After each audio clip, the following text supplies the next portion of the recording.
Ruby Films presents an exclusive interview with Dr. J. Alexander IAS, retired Chief Secretary and former Cabinet Minister of Karnataka. In this episode, Sir will be sharing his experiences with former Chief Ministers and political leaders of Karnataka. Would you like to share the experience of working with various chief ministers? This is a question which many youngsters ask, Yeah. that civil servants are subject to undue pressure by politicians. I have spent 33 years in Indian Administrative Service in Karnataka. I have worked fairly closely with all the chief ministers. I can say that I have not had any undue pressure on my working. On the other hand, if there are occasions where they have appreciated the way you function with integrity and straightforwardness. So if you know I have one or two examples I will give. Okay. When I was collector, a collector is, as I mentioned, deputy commissioner, is the eyes and ears of the government. He is the representative of the government in the district. So you will have very often occasions to interact with the chief minister. When I was deputy commissioner of Dharwar, Sri Virendra Patil was the chief minister of the state. He is no more. He used to have a practice of sending a note to the district commissioner. When he accepts a program somewhere in the district, he will combine other programs, or he will say, I will come to Dharwar for 2 days. Prepare a program in consultation with the MLAs of the district.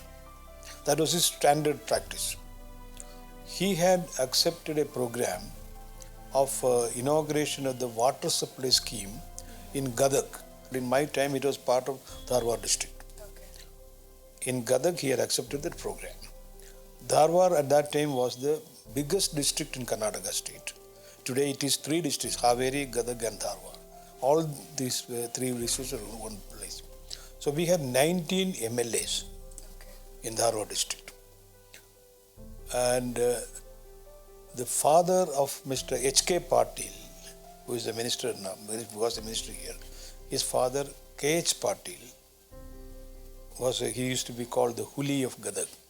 A very powerful, very influential person there. A person who built the cooperative movement in that district. A great social worker. But he was in the opposition.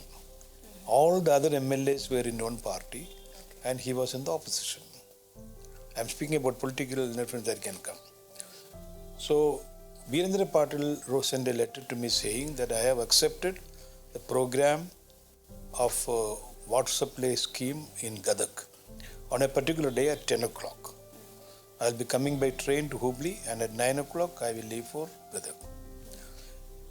Prepare a program for 2 days in consultation with the MLAs of the district.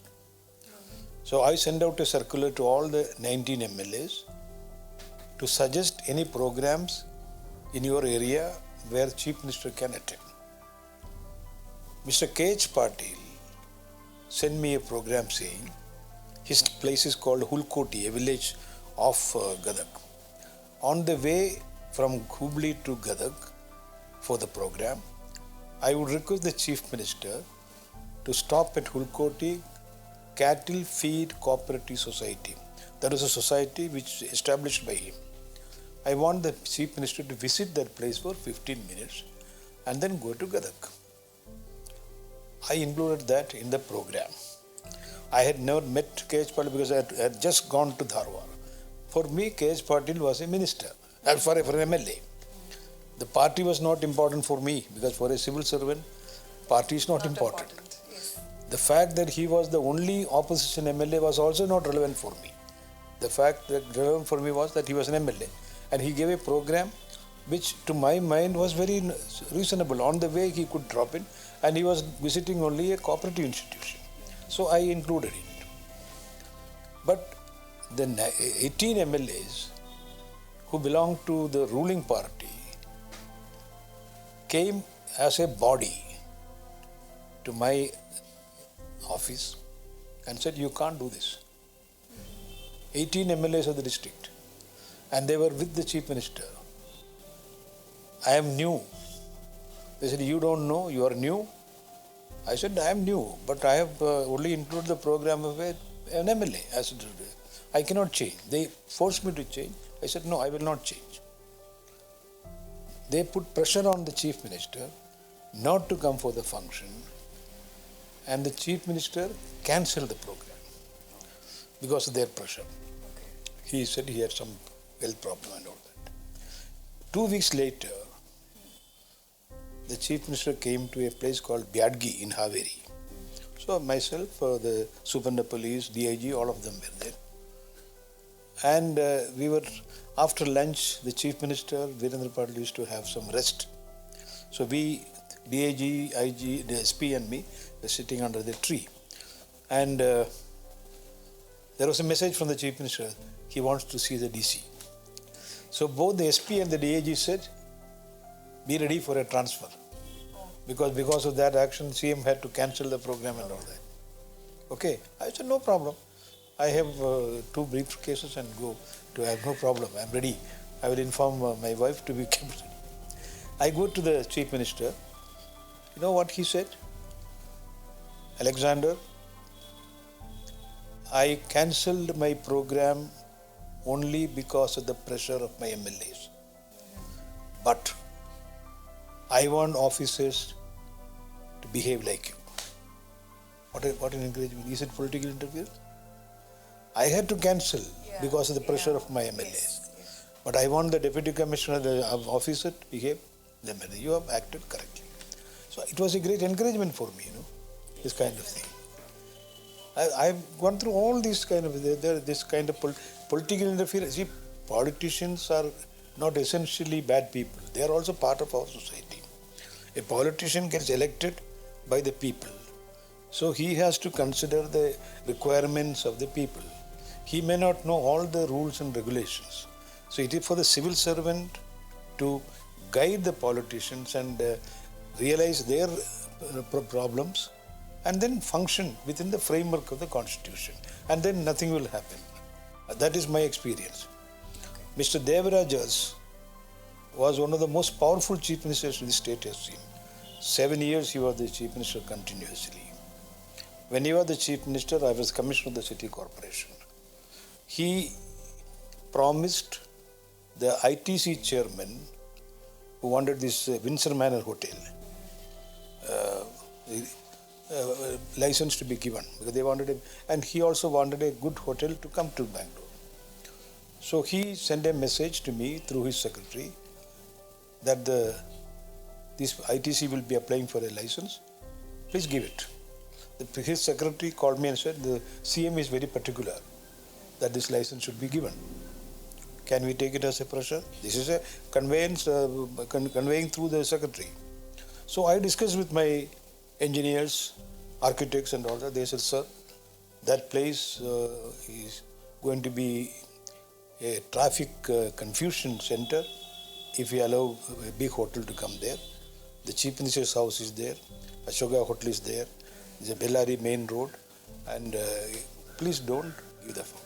So I accepted the advice of my engineers and conveyed to the CM secretary that it is not possible to give the license in the interest of the smooth traffic of that area. Mind you, I was giving a note to the Chief Minister Devarajas where he was keen on getting the license. What did he do? He told the secretary, please tell Alexander to find a way out. He didn't say, oh, ask him to do or I'll throw him out, send him out. No. Please ask him to find a way out. No, this is a way of understanding each other. I called my people and said, this is a request from the Chief Minister, not an order, that we have to find a way out to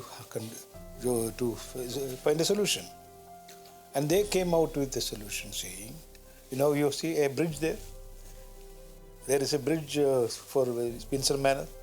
Yeah. That was my decision. Oh, okay. But that decision was a solution. And the importance is it was a solution for the traffic. The engineers said, sir, if an overbridge is there exclusively for them, they have to meet the cost, then we have no problem. And they estimated the cost as 6,25,000 rupees. I still remember that. Which year, sir? This is 1980. Okay. 6,25,000 rupees for the whole thing. And I conveyed to the Secretary of the Chief Minister that in case ITC people are prepared to pay 6,25,000 rupees, we will get a bridge there and the plan will be sanctioned. He put it to Devarajas. Devarajas said, okay, excellent, fine, no problem.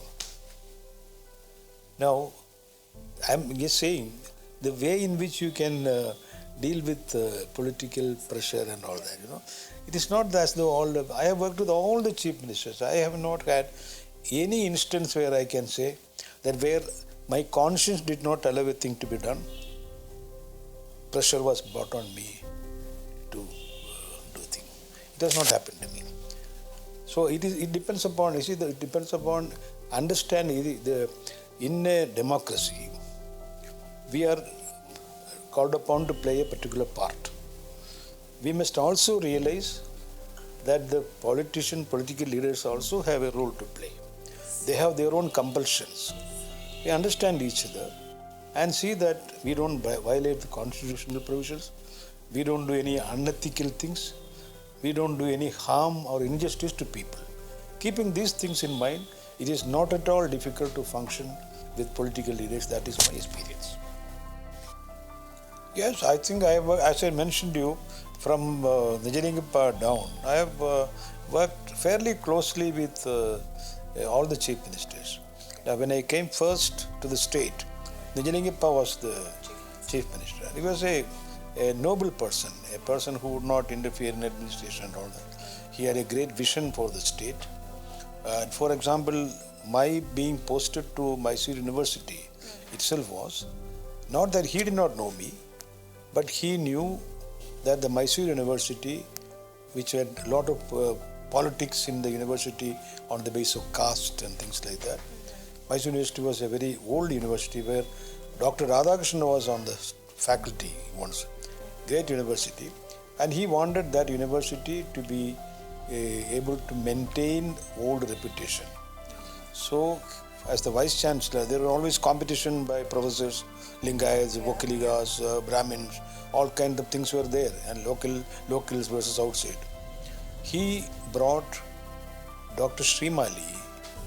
He was in Banaras in the university, a great education. He's the first, as I mentioned, education minister. He wrote to him and made him come as the Vice Chancellor of Mysore University. That was a great honor for that. What does it mean? It means that he was not influenced by the local politics. He was interested in the reputation of the university.